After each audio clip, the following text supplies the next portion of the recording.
Okay, तो इस video में करते हैं the most awaited series all of us are dead को एक्सप्लेन। और इस सीरीज को शुरू करने से पहले मैं आपको बताना चाहूंगा कि ये पूरी सीरीज 12 घंटे की है और इस वीडियो में मैं 6 एपिसोड्स मतलब कि पहले 6 घंटे की सीरीज को एक्सप्लेन करने की कोशिश करूंगा। And I have only one hope कि आप इस वीडियो को लाइक करेंगे और कमेंट करके अपना ओपिनियन जरूर बताएंगे कि आपको ये सीरीज कैसी लगी। So without any further delay let's begin this story. Series की शुरुआत होती है एक छत से जहाँ पर कुछ हाई स्कूल स्टूडेंट्स एक स्टूडेंट को परेशान कर रहे होते हैं और ये पहली बार नहीं होता कि वो ऐसा कर रहे होते हैं। इससे भी पहले भी उन्होंने कई बार जिन्सों को परेशान किया होता है और इसलिए ये सुसाइड नोट पर इन सब के नाम लिखकर सुसाइड करने आया होता है यहाँ पर। और यही बात जब इन्हें पता चलती है तो ये उसे और भी मारते पीटते हैं फॉर द सेम रीजन और उसे लड़ने के लिए मजबूर करते हैं, जिससे हम उसके चेहरे पर एक एक्सट्रीम लेवल का गुस्सा देख पाते हैं जो कि टेस्टोस्टेरोन के बढ़ने की वजह से और भी बढ़ती जा रही होती है। और गुस्से में उन्हें मारने के चक्कर में वो छत से ही गिर जाता है। पर अभी इसकी मौत नहीं होती, अभी तो सिर्फ शुरुआत होती है इसके भयंकर गुस्से की जो कि आगे चलकर पूरे स्कूल को तबाह करके रख देगी आने वाले टाइम में। अभी के लिए इसका डैड इसे हॉस्पिटल में मिलने के लिए जाता है जिसका नाम होता है ली ब्योंग चैन जो कि एक साइंस टीचर होते हैं और अपनी बेटी की इस हालत को देखकर इसे बहुत गुस्सा आता है। पर ये गुस्सा शो नहीं करता यहाँ पर और कहता है कि सब कुछ ठीक हो जाएगा, मैं सब कुछ ठीक कर दूंगा, सब कुछ। और इसी बात पर ये उस पर भड़कता हुआ कहता है कि क्या ठीक कर दोगे आप। और हम इसके चेहरे पर फिर से वही गुस्सा देख पाते हैं, एक हाई लेवल की टेस्टोस्टेरोन जो कि उसे ज़ॉम्बी बना देती है। पर सिर्फ गुस्सा है किसी को ज़ॉम्बी थोड़ा बनाएगी और इसके ज़ॉम्बी बनने का मेन रीजन हमें आगे पता चलेगा।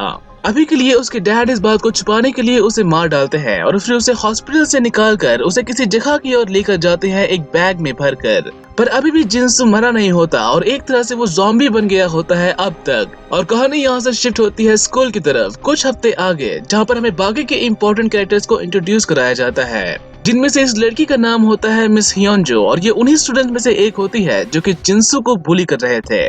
और ये क्लास में अकेली इसलिए होती है क्योंकि स्कूल में छुट्टी हो चुकी होती है अब तक और ये इतने टाइम से यहाँ पर सो रही होती है।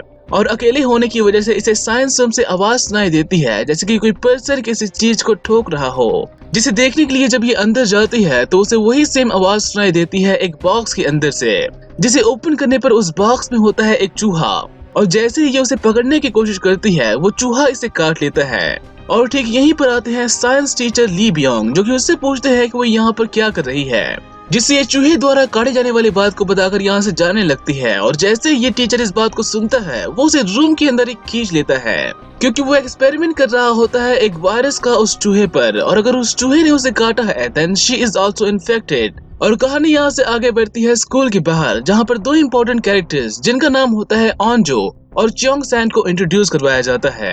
ये दोनों ही एक दूसरे के पड़ोसी होते हैं और बचपन के दोस्त भी, और इन दोनों के ही क्लोज फ्रेंड होते हैं आइजैक एंड किम सू जो कि आगे चलकर इम्पोर्टेंट रोल प्ले करते हैं इस सीरीज में। अभी के लिए ऑनजो अपना बैग च्योंग सैन को देते हुए चिकन खाने की बात करती है सिंस की च्योंग सैन की मॉम का एक छोटा सा ढाबा होता है और ये सब उसी ढाबे में जाते हैं खाना खाने, जहाँ पर च्योंग सैन की मॉम सबको अपनी नई चिकन डिश सर्व करती है ताकि वो उनका ओपिनियन ले सके उसे मेन्यू में ऐड करने के रिगार्डिंग। और ये सब यहाँ पर बातें करने लगते हैं अपने साइंस टीचर मिस्टर ली के बारे में कि उनसे सड़े मांस की बदबू आती है, जिस पर च्योंग कहता है कि ये अफवाह जरूर उस अमीर जाति न्योंग ने फैलाई होगी, हमें इस तरह से अपने टीचर के बारे में बात नहीं करनी चाहिए। और यहाँ से निकलकर जब ये सब लोग बाहर जाते हैं तो ऑनजो च्योंग सैन से अकेले में पूछती है कि उस पर कौन सा हेयर स्टाइल ज्यादा बेहतर लग रहा है और इसको देखकर च्योंग सैन हक्का बक्का रह जाता है कि इसके मुंह से आवाज तक नहीं निकलती और अपनी एम्बैरेसमेंट को छुपाने के लिए वो उससे झूठ बोलता है कि वो बहुत खराब लग रही है एंड इन रिटर्न वो उसके पिछवाड़े पर लात मारते हुए वहां से चली जाती है। और कहानी यहाँ से शिफ्ट होती है रात को उसी स्कूल की ओर जहाँ पर एक वॉचमैन पहरा लगा रहा होता है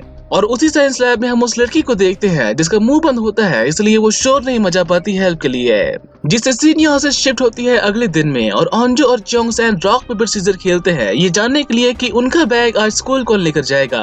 और जब च्योंग सैन जीतता है तो ऑनजो सीधा भागकर लिफ्ट में जाती है ताकि उसे उसका बैग पकड़ना ना पड़े, जिससे ये भी सीढ़ियों से होते हुए सीधा ग्राउंड फ्लोर में जाता है उसे पकड़ने के लिए, जिससे हमें थोड़ी बहुत हाई स्कूल लव ट्विस्ट भी देखने को मिलती है इन दोनों के बीच। और जब ये सब स्कूल में जाते हैं तो हमें यहाँ पर एक और इम्पोर्टेंट कैरेक्टर को इंट्रोड्यूस करवाया जाता है जिसका नाम होता है ली सू योक और ये देखता है कि वही बदमाश स्टूडेंट्स दो और स्टूडेंट्स को कहीं पर लेकर जा रहे हैं उन्हें बुली करने, जिनको जब ये फॉलो करता हुआ जाता है तो सीन यहाँ से शिफ्ट होती है एक बिल्डिंग के अंदर, जहाँ पर वो कमीने रैगिंग के नाम पर एक लड़की के कपड़े उतरवा कर उसका वीडियो बना रहे होते हैं और और उस लड़की के साथी को मारते पीटते भी हैं जब वो उसका विरोध करता है। और ठीक यही बनाता है सुयोक, जो कि इन सब को ये चीज बंद करने के लिए कहता है इमीडिएटली, जिसे सुनकर ये सब पीछे हट भी जाते हैं, क्योंकि एक टाइम पर सुयोक इन्हीं की तरह था जिसे रैगिंग करना और लड़ना बहुत पसंद था। एक तरह से इसे ओल्ड बॉस समझो जिससे ये पंगा नहीं लेना चाहते, इसलिए सुयोक उन दोनों को वहां से लेकर जाने लगता है। और इनके ऐसा करते ही एक पर्सन उसे ब्लैकमेल करने लगता है कि इस वीडियो को तेरी माँ को भेज दूं, फेसबुक पर फ्रेंड है वो मेरी। जिसे सुनकर सियो नाम की लड़की यहाँ से जाने से मना कर देती है कि अगर वो यहाँ से जाएगी तो वो लोग उसे हमेशा ही तंग करते रहेंगे। और एक बार फिर से उसकी रैगिंग शुरू हो जाती है। तो वहीं जब सुयोक यहाँ से निकलकर स्कूल की तरफ जाता है तो उसे रास्ते में रोकती है ऑनजो, और सिम अपना बाल खोलकर उसके सामने बातें करने की कोशिश करती है, पर वो उसे मॉर्निंग कह के निकल जाता है बिना उससे बात किए, जिसका पीछे करते हुए ऑनजो उसे सीढ़ियों पर रोकती है, ये कहते हुए कि लंच टाइम में मुझे छत पर मिलना अकेले में, जिसे सुयोक समझ नहीं पाता अभी के लिए। और क्लास के शुरू होने पर एक टीचर हियोंजो नाम के एक स्टूडेंट के बारे में पूछती है, और ये वही स्टूडेंट होती है जिसे साइंस टीचर ने अपने लैब में बांध रखा होता है, जिससे कुछ स्टूडेंट्स बताते हैं कि उन्होंने लास्ट टाइम उसे साइंस लैब में देखा था। इसलिए ये टीचर यहाँ से निकलकर सीधा साइंस लैब की ओर जाती है, जहाँ पर टीचर ली उससे झूठ बोलते हैं कि उसने हियोंजो को नहीं देखा, जबकि असल में इसी ने उसे बांध कर रखा होता है, जिस पर वायरस अपना असर दिखा रहा होता है सेम जिंसू की तरह, जिसे शांत करने के लिए ये उसे बेहोशी की एक इंजेक्शन लगाता है ताकि वो शांत बनी रहे। और अगली क्लास सेम इसी टीचर की होती है, जहाँ पर ये वायरस के बारे में पढ़ा रहा होता है कि एक वायरस लिविंग और नॉन लिविंग क्रिएचर्स के बीच का एक भाग होता है, और सभी लिविंग क्रिएचर्स की तरह वो भी अपने आसपास के एनवायरनमेंट में पैदा होकर बड़ा होता है। और सेम इसी की क्लास में वो बुली करने वाले स्टूडेंट्स भी होते हैं, जो कि इस क्लास में भी उस लड़की को परेशान कर रहे होते हैं। और शर्म की बात तो ये होती है कि ये लड़की आवाज तक नहीं उठाती, और ना ही क्लास में बैठा कोई और स्टूडेंट इसके खिलाफ कुछ कहता है। और इसी चीज को देखते हुए ये टीचर उस लड़की के लिए एक क्लिप चलाता है और उसे एक वायरस के बारे में बताता है कि लूकोक्लोरीडियम पैराडॉक्सम नाम का वायरस किस तरह से एक स्नेल को अपने वश में कर उसे बाहर निकालता है, और फिर आखिर में किस तरह से उस स्नेल को एक पंछी खा लेता है। आसान शब्दों में कहें तो एक इन्फेक्टेड स्नेल वायरस के हुक्म पर सुसाइड कर लेता है। और ये सारी बातें वो इस लड़की के लिए कह रहा होता है कि अपने पीछे बैठे वायरस को खुद पर हावी मत होने दो, उसके अगेंस्ट आवाज उठाओ, उससे मुकाबला करो। और ये टीचर इशारों में इसलिए बात कर रहा होता है क्योंकि स्कूल की मैनेजमेंट घंटा उसकी बात नहीं सुनेगी, क्योंकि इस टीचर ने जब अपने बेटे की रैगिंग के बारे में कंप्लेन की थी तो प्रिंसिपल इस बात को इस तरह से निकल गया था जैसे कि कुछ हुआ ही ना हो। इसलिए ये उस लड़की को इशारों में कह रहा होता है कि ताकतवर बनो और मुकाबला करो उस शैतान का। और सीन यहाँ से शिफ्ट होती है अगले क्लास में, जहाँ पर इंट्रोड्यूस किया जाता है एक और स्टूडेंट को। पता नहीं इस स्टूडेंट को किस लिए ऐड किया गया है, बट ये प्रेग्नेंट होती है और किसी को भी पता नहीं होता इस बारे में। और ये इतनी परेशान इसलिए होती है क्योंकि डिलीवरी का टाइम हो गया होता है, इसलिए टीचर से टॉयलेट जाने की बात करती है। और उसके जाते ही यहाँ पर आती है हियोंजो नाम की ये लड़की, जो कि बुरी तरह से घायल होती है, और अधमरी हालत में वो सिर्फ एक चीज कहती है कि साइंस टीचर मिस्टर ली ने उसे मारने की कोशिश की, और इतना कह के वो बेहोश हो जाती है। जिससे ये सब उसे स्कूल के ही हॉस्पिटल में लेकर जाते हैं, जहाँ पर एक और टीचर जब उसका टेम्परेचर चेक करती है तो वो काफी लो होता है, इसलिए ये उसे ब्लैंकेट उठाकर एम्बुलेंस को कॉल करने लगते हैं ताकि उसे ज्यादा फैसिलिटीज मिल सके। तो वहीं ये बीमार होने की वजह से बड़बड़ाते हुए सबको काटने की कोशिश करती है, जिसे शांत करने के लिए जब टीचर उसे इंजेक्शन लगाती है तो वो उसके हाथ पर जोर से काट लेती है। तो वहीं ये बाकी के स्टूडेंट्स बात कर रहे होते हैं साइंस टीचर मिस्टर ली के बारे में कि उन्होंने ये सब क्यों किया होगा, और हर कोई अपना अपना रीजन बताता है, जैसे कि हियोंजो उसी बदमाश गैंग में शामिल थे जिसने ली के बेटे को बुली किया था, और इसलिए शायद उन्होंने अपने बेटे का बदला लेने के लिए ये सब किया होगा। तो वहीं टीचर मिस पार्क इस बात को किसी को भी बताने से मना करती है जब तक कि वो सच्चाई न जान ले। और जब टीचर ली अपने लैब में पहुंचते हैं तो वो हियोंजो को वहां से गायब देखकर डर जाते हैं, और ठीक यहीं पर आते हैं बाकी के टीचर इससे पूछने कि उसने ये सब क्यों किया। और जब ये सारे जाते हैं प्रिंसिपल के पास तो इसके सर पर तो कुछ और ही भूत सवार होता है, और उल्टे ये बाकी के टीचर्स पर गुस्सा होते हैं कि उन्होंने किससे पूछकर एम्बुलेंस बुलाया। दरअसल इसे स्कूल की बदनामी की पड़ी होती है, और इसीलिए इसने जिंसू की ट्रैकिंग वाली बात भी बाहर नहीं आने दी। पर बात अब इसके हाथ से निकल चुकी होती है, और यहाँ पर आता है एक ऑफिसर ली बियोंग को अरेस्ट करने।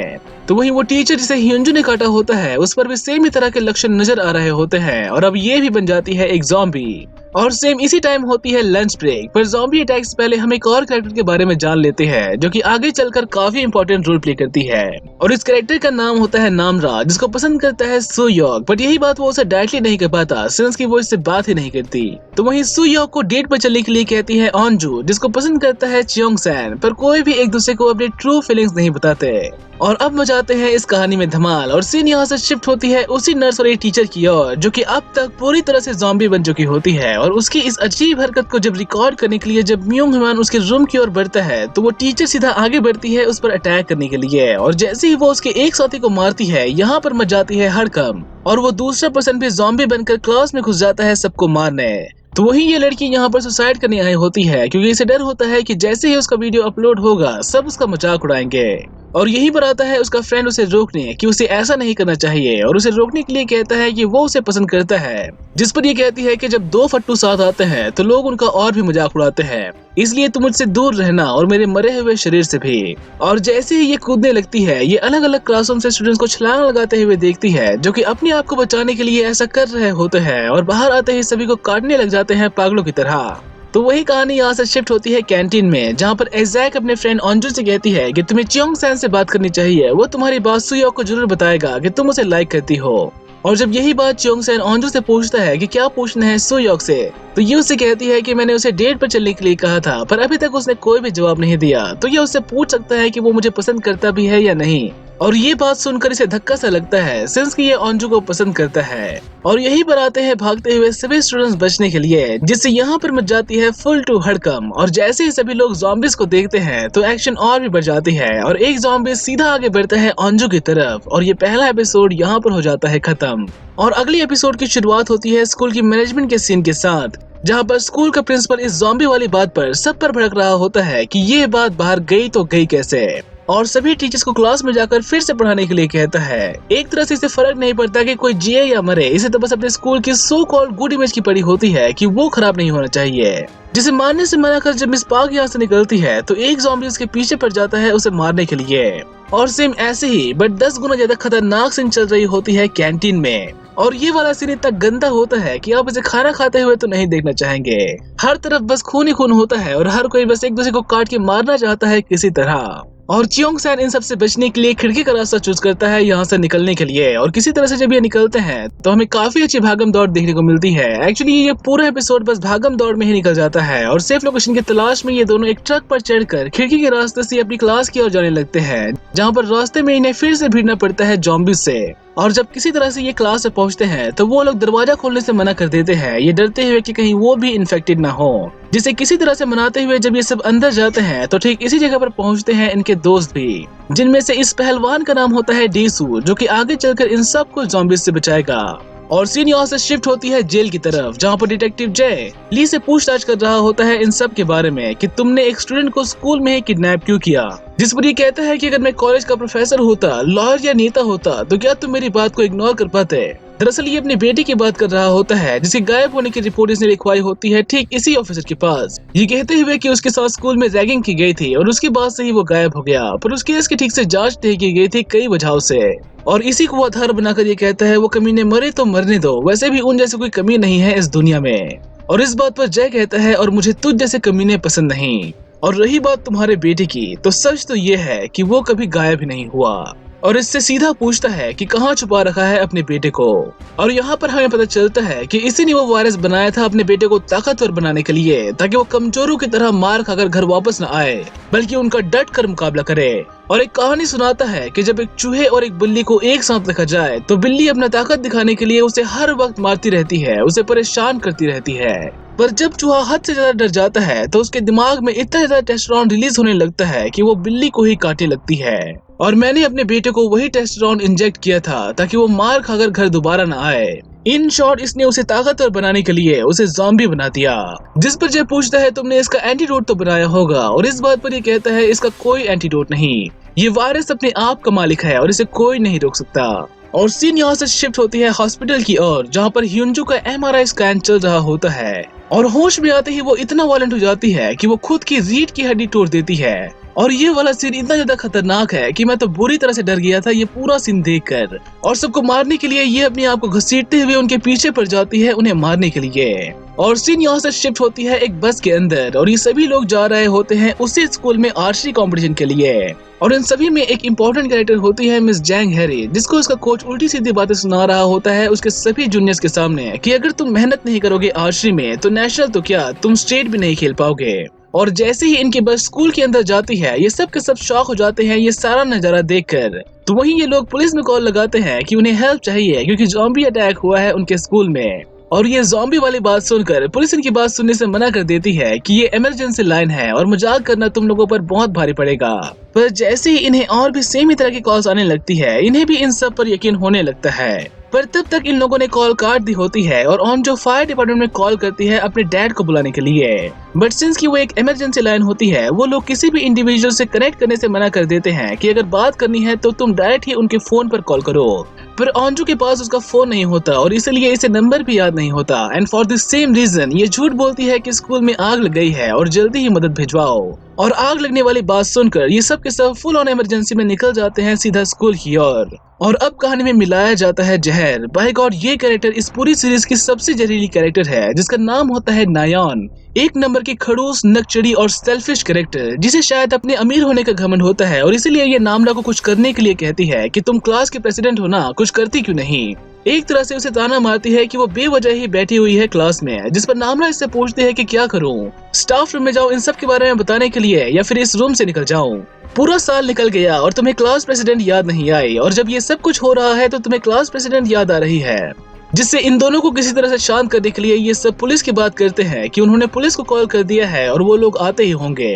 पर नायोंग कहाँ चुप होने वाली होती है और ये अपनी नौटंकी फिर से शुरू कर देती है, जिसे चुप करने के लिए जब किम सू कहता है तो ये आगे बढ़ते हुए उसे गाली देने लग जाती है। पता नहीं किस बात की खुन्नस होती है इसे किम सू के साथ कि ये उसे बिल्कुल भी पसंद नहीं करती। जिसे किसी तरह से जब ये सब शांत करते हैं तो यहाँ पर घुस जाता है एक टीचर, और सिंस की ये टीचर होता है ये सबको दरवाजा बंद करने के लिए कहता है कि दरवाजों के आगे डेस्क लगाकर उन्हें बंद कर दो। और उसकी बात को मानते हुए ये सब लोग ऐसा करने भी लगते हैं। पर जल्दी ही ऑन्जू ये बात नोटिस करती है कि उस टीचर के हाथ में काटने के निशान हैं। और ये बात सबको डरा देती है क्योंकि जिसे भी वो ज़ॉम्बी काटते हैं वो पर्सन भी ठीक उन्हीं की तरह बन जाता है। और इसलिए ये सब उन्हें क्लास से बाहर जाने के लिए कहते हैं सबकी सेफ्टी के लिए, जो कि ऐसा करने से मना करता है और फोर्स करने पर सबको मारने की धमकी देता है कि टीचर से बात करने की तुम्हें तमीज नहीं है। और जल्दी ही इसमें भी वो सारे ज़ॉम्बी वाले लक्षण दिखाई देने लग जाते हैं और ज़ॉम्बी बनते ही वो एक लड़की को काट देता है, जिसे रोकने के लिए डेसू उस टीचर को उठाकर सीधा दीवार पर दे मारता है, जिससे हमें यहाँ पर काफी अच्छी फाइट देखने को मिलती है। और जैसे ही ये सब उस टीचर को रोकने में कामयाब होते हैं वो लड़की भी एक ज़ॉम्बी बन जाती है, जिससे इनके पास कोई और ऑप्शन नहीं रह जाता यहाँ से भागने के अलावा। पर बाहर कौन सा ज़ॉम्बीज नहीं होते और हमें एक बार फिर से काफी अच्छी फाइट सीन देखने को मिलती है भागम दौड़ के साथ। और उन सब से बचने के लिए ये लोग खिड़की दरवाजों को उठा लेते हैं ताकि उन ज़ॉम्बीज को ब्लॉक करते हुए आगे बढ़ सके। पर जल्दी ही वहाँ पर और भी ज़ॉम्बीज आने लग जाते हैं, जिससे दोनों ही तरफ से फंस जाते हैं और बचने का सिर्फ एकमात्र रास्ता होता है किसी दूसरे रूम में जाना। पर वहाँ पर वो जाएंगे कैसे? उस रूम का दरवाजा तो बंद होता है और उसे तोड़ने के लिए ऑन्जू के दिमाग में एक आइडिया आता है और वो पानी वाले स्टील के पाइप के जरिए उस रूम का दरवाजा तोड़ने लगती है, जो कि किसी तरह से जब ये सभी अंदर जाते हैं तो वो ज़ॉम्बीज खिड़की को तोड़कर अंदर आने की कोशिश करते हैं। बस एक्शन खत्म होने का नाम ही नहीं लेता और उन सभी ज़ॉम्बीज को अंदर आने से रोकने के लिए ये सभी दरवाजों के सामने कुर्सी टेबल लगाने लगते हैं ताकि वो उनको ब्लॉक कर सके। और यहाँ पर आते ही नियॉन किम से पर अपनी भड़ास फिर से निकालने लग जाती है कि अगर वो दरवाजा ठीक से बंद करके रखता तो जिम टीचर कभी उस क्लास में आते ही नहीं। और बात बढ़ते बढ़ते मारपीट तक पहुँच जाती है, जिसे किसी तरह से छुड़ाने पर ऑन्जू को रियलाइज होता है कि उनका एक मेंबर कम है और वो पर्सन होता है सोयोग, जो कि सीढ़ियों के पास ज़ॉम्बीज से लड़ रहा था लास्ट टाइम। और साथ ही इनका फोन भी बाहर गिर जाता है उन ज़ॉम्बीज से भागते हुए। पर इतना ही काफी नहीं होता, उन ज़ॉम्बी से लड़ते वक्त एज़ैक को एक ज़ॉम्बी काट लेता है, पर इसे ये बात पता नहीं होती, एटलीस्ट अभी के लिए। तो वही बाकी के इंपॉर्टेंट कैरेक्टर्स भी सेफ लोकेशन पर जा चुके होते हैं और एक टीचर अनाउंसमेंट करती है सबको सेफ लोकेशन पर जाने के लिए, ये कहते हुए कि हो सके तो स्कूल से बाहर चले जाओ पर किसी तरह से जिंदा रहो। तो वही कहानी में एक रफ एंड टफ कैरेक्टर को इंट्रोड्यूस किया जाता है, जिसका नाम होता है डेसू, जो कि टॉयलेट में बैठकर सिगरेट फूंक रही होती है। और सेम यहीं पर होते हैं दो फ्रेंड्स, जिनमें से एक लड़की कहती है कि उसे सब कुछ धुंधला धुंधला नजर आ रहा है। और यही बात डेसू सुनकर समझ जाती है कि आगे क्या होगा, इसलिए वो उस दूसरे पर्सन को बचाने के लिए दरवाजा खोलने के लिए कहती है और थोड़ी देर बाद वो लड़की बन जाती है एक ज़ॉम्बी। और ये सीन देखकर तो मेरी आंखें बाहर आ गई थी, इतना खतरनाक सीन ये लोग बनाते कैसे हैं। और उस ज़ॉम्बी को मारने के लिए डेसू एक डंडा उस ज़ॉम्बी के मुंह में घुसा देती है, जो कि पूरी तरह से आर पार चली जाती है उसके सर के। और इतने सब कुछ होने के बावजूद भी ये ज़ॉम्बी मरने का नाम नहीं लेती, जिसे मारने के लिए यहाँ पर आते हैं ये लोग। और जैंग हैरी उसे मारने के लिए उसके सर पर तीर से अटैक करती है। और सीन यहाँ से शिफ्ट होती है स्कूल के दूसरे बिल्डिंग में, मतलब कि स्टाफ वाले एरिया की ओर, जहाँ पर रेस्क्यू करने के लिए पहुँचते हैं ऑन्जू के डैड। तो वहीं ऑन्जू को उसकी फ्रेंड एज़ैक कहती है, मुझे लगता है कि चियोंग सैन तुम्हें पसंद करता है और इसलिए वो तुम्हारी इतनी केयर करता है।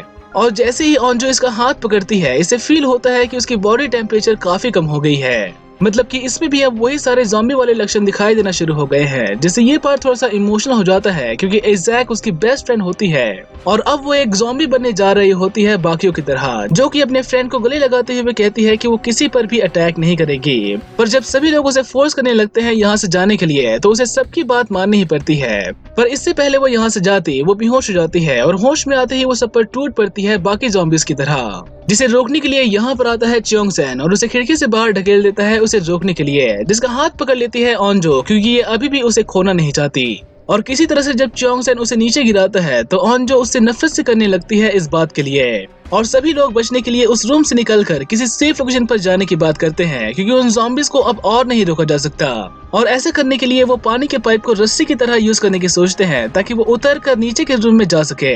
और सीन यहाँ से शिफ्ट होती है सुयोक की तरफ, जो कि अभी भी जिंदा होता है एक आर्ट रूम में, जो कि पूरी तरह से ज़ॉम्बीज़ से भरी पड़ी होती है। और थोड़ी सी आवाज होते ही वो सभी कूद पड़ते हैं इस पर अटैक करने के लिए, जिससे बचने के लिए वो उस रूम से बाहर निकल जाता है फॉर सेफ्टी। तो वही ये सभी सेम ऐसा ही कर रहे होते हैं और एक एक करके नीचे उतरने लगते हैं नीचे वाले रूम में जाने के लिए, जहाँ पर होती है इनकी टीचर। और सिंस की च्योंग सैन ऑन्जो को पसंद करता है, वो उसे पहले जाने के लिए कहता है ताकि वो सेफ रहे। पर जब तक वो खुद वहाँ से नीचे उतर पाता, ज़ॉम्बीज़ घुस आते हैं उसे रूम में, जिससे बचने के चक्कर में ये वहीं से गिर जाता है और ये एपिसोड यहाँ पर हो जाती है खत्म। और सिंस की ये वीडियो ऑलरेडी काफी लंबी हो गई है, मैं आगे की एपिसोड्स नेक्स्ट पार्ट में कवर करूंगा ताकि आप सब एंजॉय कर सके इस सीरीज को। तो मिलते हैं जल्द ही अगले वीडियो में आगे के एपिसोड्स के साथ। टिल देन टेक केयर, सी या।